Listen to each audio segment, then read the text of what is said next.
Өмірде түрлі жағдайлар болады. Отбасылық өмірде бақытты болып жатқандар да, бақытсыздыққа душар болып, екі жаққа айырылысып кетіп жатқан жұптар да бар. Ешкімді кінәлай алмаймыз. Өйткені адамның тағдырына төрелік айту адамның міндеті емес. Ақыл айтамыз, кеңес береміз. Бірақ ешкімді ажырасқаны үшін кінәлап, күстаналауға болмайтынын түсінуіміз қажет. Өйткені ешкімде өз тағдырының бақытсыз болғанын қаламайды. Барынша қолынан келгенше тырысады. Күресуге күші таусылғанда осы шешімге мойынсұнады екен. Менің де басымнан ажырасу тақырыбы алыс емес. Кінәламаңыздар, себебін білмей шешім шығармаңыздар деп отырғанымда осы себептен. Қалай болғанын айтайын. Тұрмысқа шыққан кезімде менің де армандарым көп болған. Жолдасыммен бірге бақытты отбасы боламыз. Балаларымыз көп болады деп армандадық. Екеуміз махаббатпен үйленгенбіз. Бірақ өкінішке орай тағдыр жолымыз екіге айырылды. Қазіргі таңда менің жасым 42-де. Екі перзенттің анасымын. Балаларым есейіп қалды. Жолдасыммен ажырасып кеткеніме де міне 12 жыл болады. Осыншама жылдан бері онымен хабарласпаймыз. Ол да балаларым бар деп іздемейді. Сондықтан балалар да әкелерін айтып іздемейді. Бірақ көздерінен үнемі терең мұң арылмайды. Ол әрине әкелеріне байланысты мұң екенін жақсы түсінемін. Бірақ біз ажыраспасақ болмайтын жағдайға жеттік. Өйткені ауру әйел, ыңқыл-сыңқылы көп. Келіндік міндеттерін атқаруға жарамайтын келін ешкімге де қажет емес екен.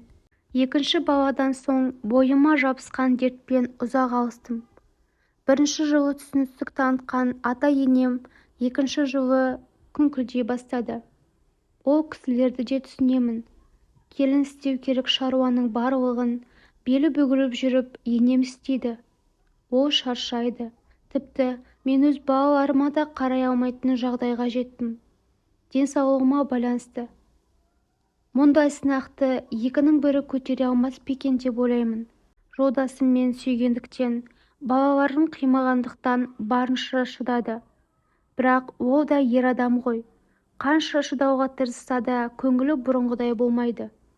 4 жыл бойы науқас болғанымда ол шыдап бақты, емдетті. Дегенмен беті бері қараған адам болса үмітін үзбес еді ғой. Босанғаннан кейін мен бір сырқатқа душар болдым. Миға оттегінің жетіспеушілігінен өте жиі бас ауруы қайталанатын болды.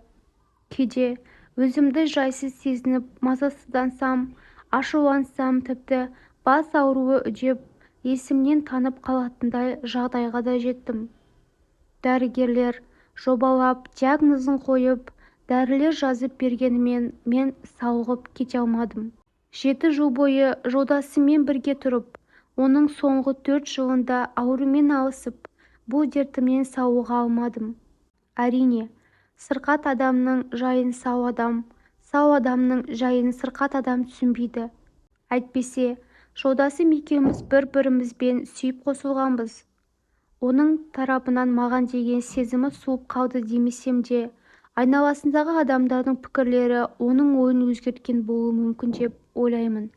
Дәрігерлердің жан-жақты кеңестерінің ішінде мүмкін жер ауыстырып көрерсіз, бәлкім өмір сүру салтыңызды өзгертіп көрерсіз деген нұсқаларда болған. Мен бұл кеңесті де түртіп қойғанмын. Жер ауыстыру үшін көп әрекет ету керек. Күйеуім жалғыз ұл. Ол әке-шешесін тастап кете алмайды. Өзімізбен бірге алып кетуге ол кісілер көнбейді.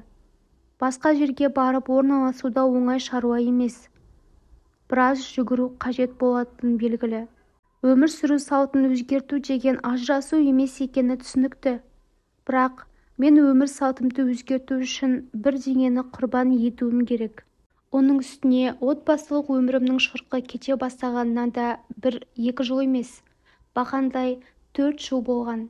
Осынша жыл шыдады ғой. Енді ол да бақытты өмір сүрсінші. дені сау әйел алып, ата-енеме зыр жүгіріп келіндік қызметін істесінші деген оймен өзім бірінші болып шешім қабылдадым. Ата-анамды шақыртып, ойымды айттым. Олар мені алып кетті. Төркініме келген соң тағы да 8 жыл осы сырқатпен күрестім. Төсек тартып, жатып қалмасам да дәріні уыстап ішіп, кейде басым қысып ауырғанда талып та қалатынмын. Мен үшін ата-анам қатты қиналды.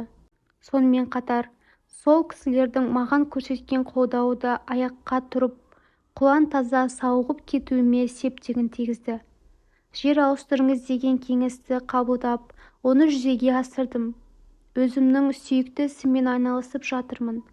Осында келгелі жүзіме қан жүгіріп, балаларым да менің көзіме қарап қуанатын болды. Жолдасым 2-ші рет отбасын құрып, өз алдына жаңа өмір бастады. Мен ең алдымен дертімнен құлан таза айыққаныма қуандым. Балаларымның бақытты жүздерін көріп бақытты сезіндім. Маған керегі де осы емес пе? Денсаулық пен балаларымның амандығы. Басқасының барлығы да жай нәрсе.